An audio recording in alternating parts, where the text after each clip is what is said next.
کے سارے لوگ ہلاک ہیں، لیکن عالم جو ہے وہ ہلاکت سے بچے ہوئے ہیں۔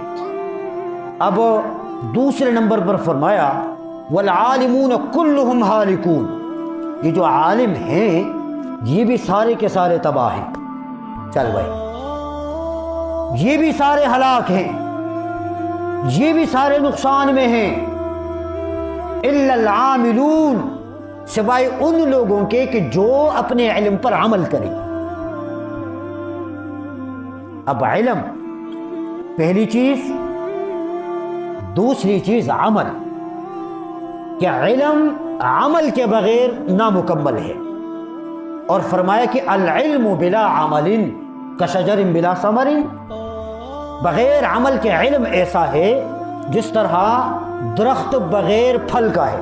اب ایک پھلدار درخت ہو لیکن وہ پھل نہ دے تو وہ درخت کس کام کا ہے؟